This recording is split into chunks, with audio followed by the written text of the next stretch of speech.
नमस्कार दोस्तों, स्वाध्याय चैनल पे आपका स्वागत है। प्रत्येक व्यक्ति के जीवन में एक समय ऐसा आता है जब उसे आगे के जीवन का कोई मार्ग ठीक से दिखाई नहीं पड़ता। ऐसे समय में व्यक्ति निष्क्रिय हो जाता है और परेशान होकर कर्म करना ही छोड़ देता है, ऐसा सोचकर कि मुझसे कुछ नहीं हो पाएगा या मैं कुछ नहीं कर सकता। ऐसी स्थिति से उबरने के लिए स्वयं ईश्वर ने संपूर्ण मनुष्य जाति को ज्ञान दिया। यही ज्ञान गीता है। गीता के मुख्य बिंदु: पहला, आत्मा ना तो मरती है ना ही जन्म लेती है। न जायते म्रियते वा कदाचित, नायम भूत्वा भविता वा न भूय, अजो नित्य शाश्वतोयम पुराणो, न हन्यते हन्यमाने शरीर। शरीर की मृत्यु होती है, आत्मा की नहीं, क्योंकि आत्मा परमात्मा का अंश है। और जिस प्रकार परमात्मा का न जन्म होता है न ही उनकी मृत्यु होती है, उसी प्रकार परमात्मा के अंश आत्मा का भी ना तो जन्म होता है ना ही मृत्यु होती है। साइंस की किताबों में पढ़ाया जाता है कि एनर्जी यानी ऊर्जा को नष्ट नहीं किया जा सकता, केवल एक रूप से दूसरे रूप में परिवर्तित किया जा सकता है। साइंस की किताब की ये एनर्जी ही आत्मा है। शरीर में ये आत्मा गतिशील अवस्था में रहता है और आत्मा रूप में स्थिर अवस्था में रहता है, लेकिन कभी नष्ट नहीं होता। जिस प्रकार हम वस्त्र बदलते हैं, आत्मा शरीर बदलती है। इसलिए किसी जानकार की मृत्यु पर दुखी होना नॉर्मल है, लेकिन आप उसकी मृत्यु पर रो रो कर बेहाल हो जाओ, अपनी हालत ही खराब कर लो, ये बिल्कुल गलत है, क्योंकि शरीर मरा है, आत्मा नहीं। दूसरा बिंदु: कर्म करो, फल की इच्छा मत करो। कर्मण्यवाधिकारस्ते माँ फलेषु कदाचन। भगवान ने कहा है कि प्रत्येक मनुष्य को केवल कर्म करना चाहिए, ना तो उस कर्म के लाभ की सोचकर, ना ही उस कर्म की हानि को सोचकर, केवल कर्म करना चाहिए। अगर कोई व्यक्ति इस तरह कर्म करता है तो वह भगवान को अति प्रिय लगता है। हाँ, लेकिन कर्म करने का अर्थ ये नहीं कि आप गलत कर्म करके उसे ईश्वर की इस बात से जोड़ दें कि आपने ही तो कहा था केवल कर्म करो।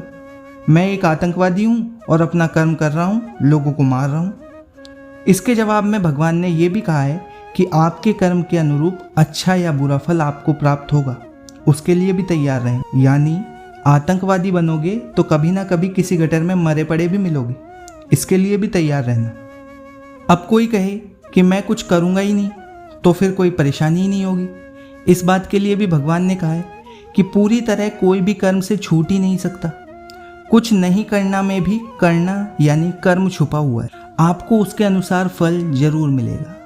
इसलिए सब कुछ छोड़कर बैठ जाने पर भी कर्म का फल मिलेगा, तो उससे तो अच्छा है कुछ अपनी पसंद का कर्म करो और उसका फल प्राप्त करो। दोस्तों, कुछ ना करने से कुछ करना हमेशा बेहतर है। जब से दुनिया बनी है तब से आज तक हर कोई अपनी बुद्धि और संस्कारों के अनुरूप कार्य करता है। सबके थोड़े थोड़े प्रयासों से ही दुनिया बदलती है। अब वो बात अलग है कि अच्छे में बदलती है या बुरे में, और हमें इतना सोचने की जरूरत भी नहीं है। हमें केवल अपनी बुद्धि और संस्कारों के अनुसार जो बेहतर लगे वो कर्म करते चलना है, बस। कर्म करने का दूसरा कारण भगवान ने बताया कि लोग श्रेष्ठ व्यक्ति को फॉलो करते हैं। वो जो कुछ भी करता है, सही या गलत, लोग उसको देख के वैसा ही करने लगते हैं। भगवान ने कहा है कि मुझे देखो, मैं ही परमात्मा हूँ, मेरी मर्जी से ही हर काम होता है, यहाँ तक कि एक पत्ता भी मेरी मर्जी से ही हिलता है। फिर भी इस कृष्ण के रूप में मैं कर्म कर रहा हूँ। आज युद्ध नहीं भी कर रहा हूँ तो सारथी के रूप में ही सही युद्ध में भाग ले रहा हूँ, और हर छोटे से छोटा और बड़े से बड़ा कर्म करता आ रहा हूँ। इसी तरह तुम विश्व के सबसे श्रेष्ठ धनुर्धर हो। लाखों युवा तुम्हारी तरह बनना चाहते हैं। अगर तुम ही युद्ध से भागोगे तो तुम्हें देखकर लाखों युवा तुम्हारा ही अनुसरण करेंगे और समाज गर्त में जाता जाएगा। इसलिए तुम सिर्फ अपना कर्म करो, और तुम एक योद्धा हो इसलिए युद्ध करो, यही तुम्हारा कर्म है। दोस्तों, इसी तरह आज की स्थिति है।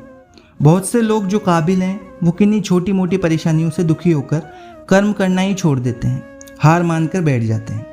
इसका फायदा उन्हें मिलता है जो काबिल नहीं है। ऐसे अनेक उदाहरण हैं जहां बड़े और जिम्मेदारी पूर्ण पद पर नालायक लोग बैठे हुए हैं और देश को डुबो रहे हैं। ऐसा इसलिए होता है कि केवल वो कर्म करते हैं और जो काबिल व्यक्ति हैं वो हार कर कर्म करना छोड़ देते हैं। इसलिए अगर आप किसी चीज़ को करने में अच्छे हैं, सक्षम हैं या समर्थ हैं तो उसे कर डालिए। खुद के लिए नहीं, दूसरों के लिए ही सही। नहीं तो कोई नाकाबिल व्यक्ति उसे करेगा और देश को बर्बाद कर देगा। बिंदु 3, ध्यायतो विषयान पुंसः संगस्तेषुपजायते संगात संजायते कामः कामात् क्रोधो अभिजायते क्रोधात् भवति सम्मोहः सम्मोहात् स्मृति विभ्रमः स्मृति भ्रंशात् बुद्धिनाशो बुद्धिनाशात् प्रणश्यति। दोस्तों, प्रत्येक मनुष्य जो भी जीवन में दुखी है उसके दुख का कारण भी ईश्वर ने बताया है।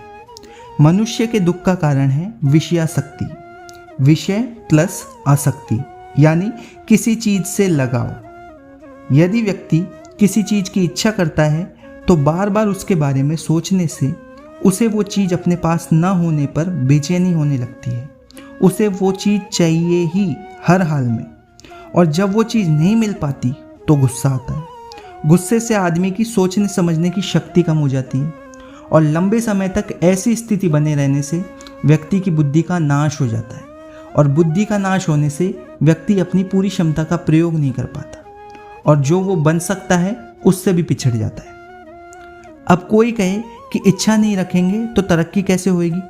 इसके जवाब में भी भगवान ने कहा है कि भविष्य की योजना बनाना अच्छा है, पर आपने जो योजना बनाई है ऐसा ही होगा ये तो जरूरी नहीं।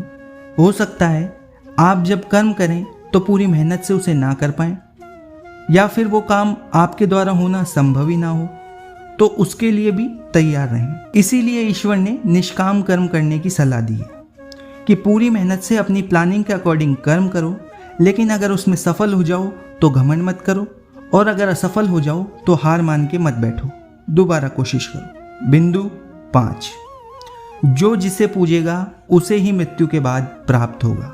दोस्तों, प्रत्येक परिवार के कोई इष्ट देवी देवता जरूर होते हैं। सभी परिवार वाले सारे जीवन सुख या दुख में उन्हीं को याद करते हैं। गीता में भगवान ने कहा है कि जो सारे जीवन जिसे पूजता है मृत्यु के बाद उसी को प्राप्त होता है। यानी अगर कोई व्यक्ति या उसका परिवार प्रेत, पिशाच, भूत, पितर, देवी देवता आदि को मानता है तो मरने के बाद वो भी वही बनेगा।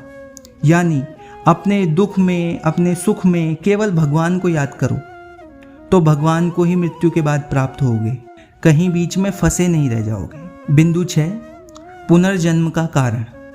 गीता में भगवान ने पुनर्जन्म का कारण भी बताया है कि जो मृत्यु के समय जिस बारे में विचार करते हुए मरता है उसे उसी रूप में नया जन्म प्राप्त होता है। इसलिए मरते हुए व्यक्ति को केवल भगवान को याद करना चाहिए, यही सबसे बेस्ट है। अब सवाल है कि मरते समय भगवान कैसे याद आए? आपने सुना होगा कि लोग कहते हैं मरते समय पूरी जीवन की घटनाएं याद आ जाती हैं। तो सारे जीवन आपने जिस चीज़ की इच्छा करी है मरते समय भी वही इच्छा याद आएगी। यानी कि सारी जिंदगी सुख और दुख के समय केवल भगवान को याद करोगे तो मरते समय भी भगवान याद आएंगे। नंबर 7, जो कुछ भी इस सृष्टि में है वो ईश्वर है।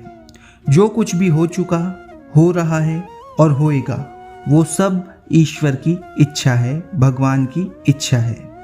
इसलिए अपने प्रत्येक कर्म को ईश्वर को समर्पित करके कर्म करो। अगर कोई आपकी तारीफ करे तो खुद को महान न समझकर मन ही मन उन भगवान को धन्यवाद कहो जिनकी वजह से वो कर्म हो सका है। यदि कोई अपनी प्रत्येक सफलता को ईश्वर को समर्पित कर दे तो उसे कभी घमंड नहीं होगा, और यदि व्यक्ति अपनी प्रत्येक असफलता को भगवान को समर्पित कर दे तो दुख का कोई कारण ही नहीं बचेगा। और यही सभी सत्य का सार भी है कि भगवान ही संपूर्ण सृष्टि है और ये संपूर्ण सृष्टि ही भगवान है। दोस्तों, वीडियो अच्छा लगा हो तो प्लीज़ लाइक करें, शेयर करें और चैनल को सब्सक्राइब करें। धन्यवाद।